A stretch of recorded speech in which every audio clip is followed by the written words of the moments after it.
For the next video, we're going to learn about the cells command. The cells is very similar to range. So back in starting in video 4, we learned about the range command.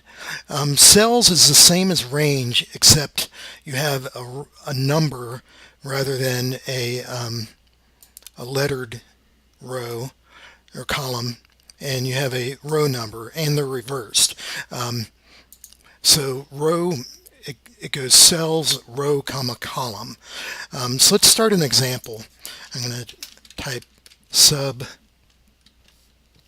video 7, and I'm going to go back to my hello world, and I'm going to type cells 1 comma 1 is equal to hello world. So let's run that. Start a new worksheet. Name it video 7 cells, and I'll insert a button to run video 7,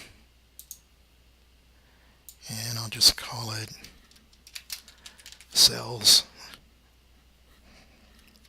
demo. I don't know.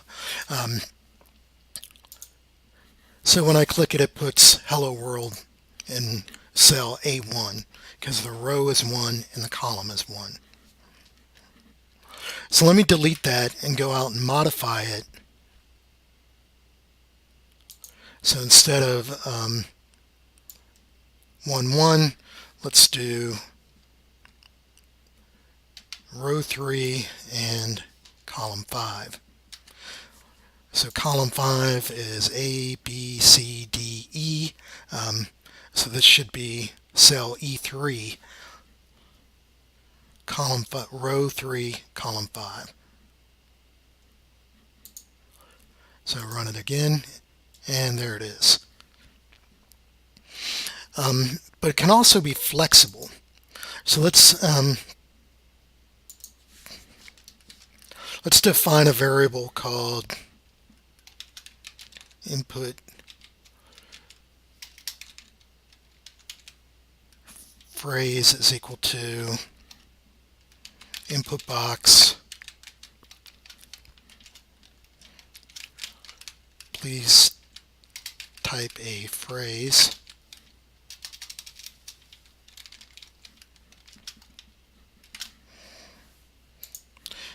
And since we're creating a variable, it's always a good habit to define the variable.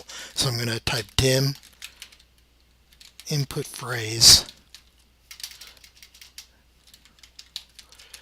as string. So because it includes text, I need to define it as a string variable as opposed to double, which is a numeric that includes decimals, or a long, which is a whole number. So let's run it again and let the user type whatever they want. And we'll set cells 3, 5 equal to the input phrase. We could have set the cells directly equal to the input box if we wanted to. So let's go back and run it again. Oops, somehow I accidentally typed over my end sub. So I need to, I'm in break mode, so I need to hit this blue button to reset. So let's run it again. Please type a phrase, neither a borrower nor a lender be. That's from Hamlet. It's truncated here.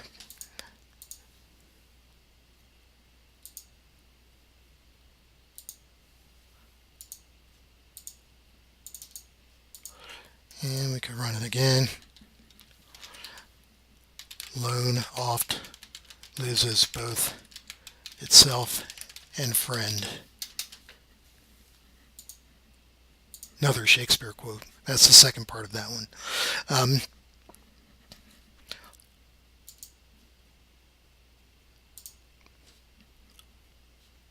so now let's allow the user to specify where they want to put the phrase. So I'm going to define two new variables. This one as input row, and this is going to be long because it's going to be a whole number, and dim input column as long.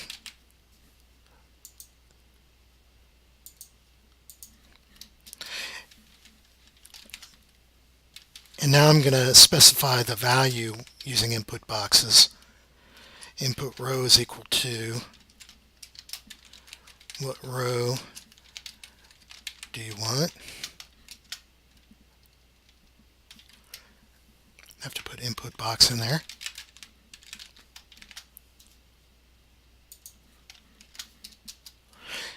And I'll copy and paste that for the column. Input column is equal to input box. What column do you want? Now, rather than having a hard-coded row and column, I'm going to have input row be the row value and input column be the column value. So now we'll run it again.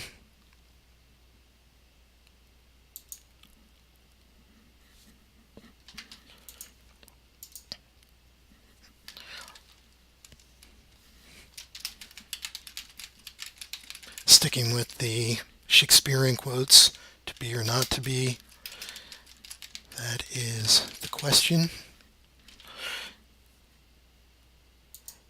And now I'm going to put it in row 10 and column 5, and there you see the result. I can run it again, type a phrase.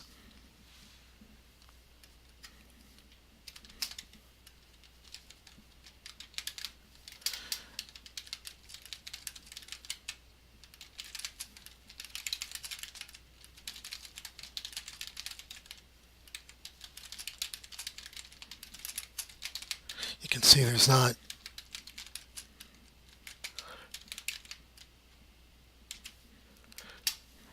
much of a limit here to how long. So I'm going to put that in row 11 and column 5 again.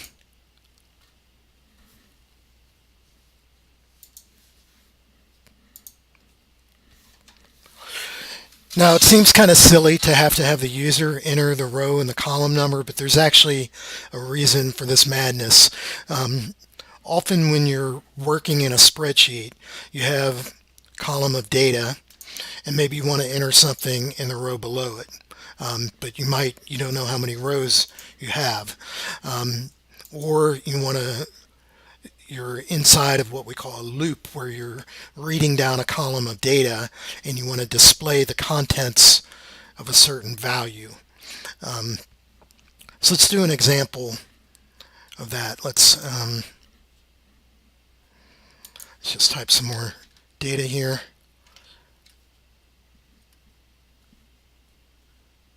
I'm going to delete this.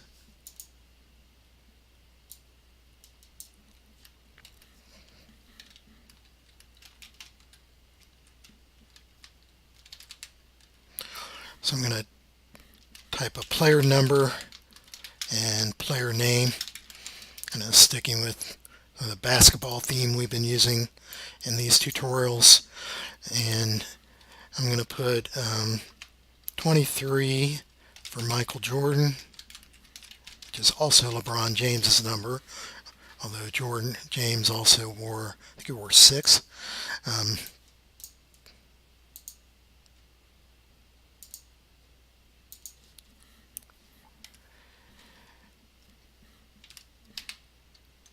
32 Magic Johnson. 33, Larry Bird.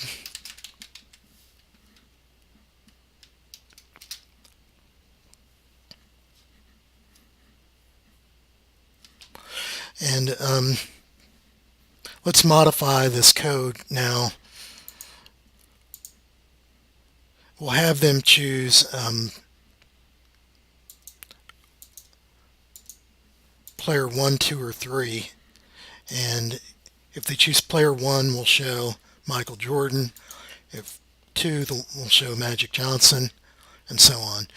So the row that they choose is going to be one more than the number, since we have a heading. So hopefully you don't find this too confusing. So we'll go back to the code.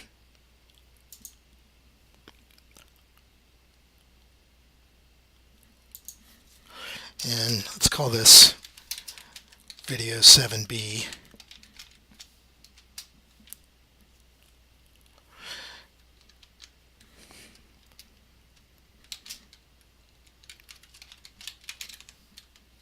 So I'm going to have them do an input row again.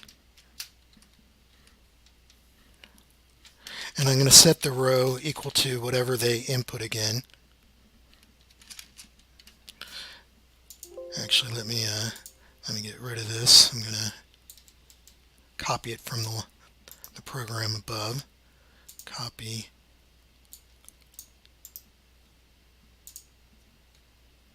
And paste.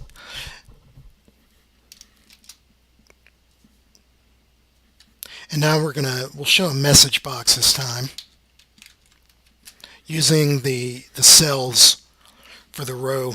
So we know that in our worksheet we have 3 players shown. And I'm going to modify the prompt to 1, 2, or 3.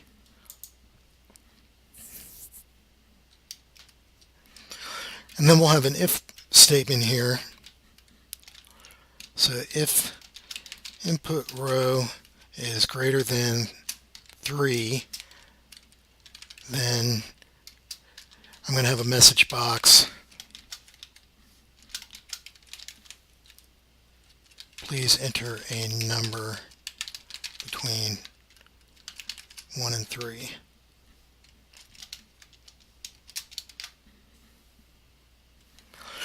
And then I'll put else. If it's less than 3, hopefully they put a valid value in, not a text value or something. We're going to put message box cells. Now the row is going to be the input row plus 1. So if they select 1, we want row number 2, and so on. Now the column number is always going to be 2.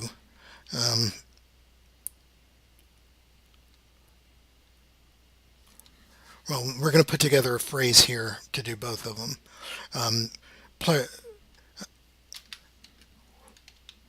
So column 1 has the player's number, and we'll piece together another cell that has the player's name. So I'm going to copy this and put column 2 in here. And we're going to clean this up in a minute, but we just want to make sure it's working. So I'm going to put an end if here, and we're going to run it. And we're going to test that it shows that the contents of column 1 or the contents of column 2 for 1, 2, or 3. So let me put a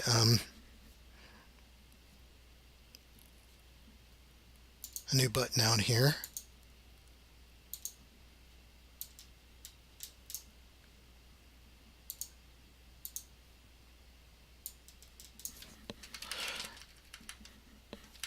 And I'll call this cells demo.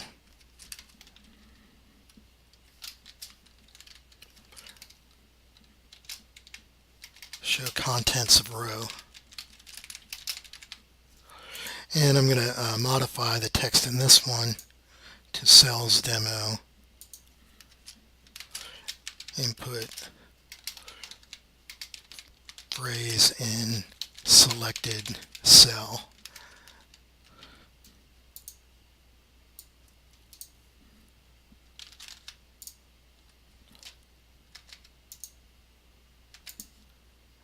So there's that one. I want to select it to move it over. And now we're ready to do this one. So we're going to show the contents of the row here. So I'm going to pick a valid one, row 1, and it shows 23 Michael Jordan. If I pick 2, Magic Johnson, 3, Larry Bird, and then if I pick 5, which we don't have, it says please enter a number between 1 and 3. So let me modify this a little bit to clean it up. So I'm going to go back over to Visual Basic. I'm going to put which player do you want. And now I'm going to flip these a little bit. I'm going to cut that and move that to the beginning. So column 2 has the player's name. So now I'm going to concatenate the phrase war number and then concatenate the second part. And I forgot to delete the add at the end. And I also need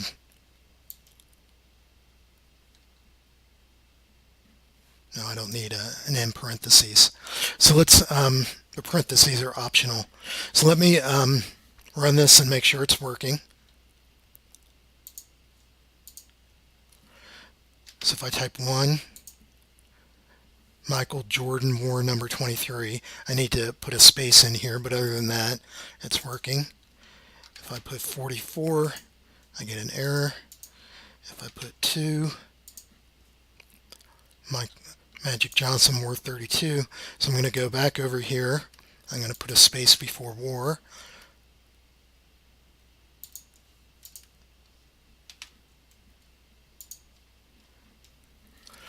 And you can see how this could be useful to have some sort of logic where you're reading data from the spreadsheet and showing the contents.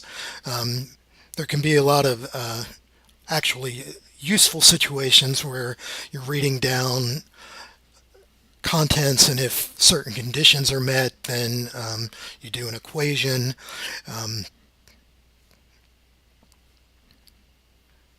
Conditionally, and you need to use the cells because you don't know what the exact row and column you're in,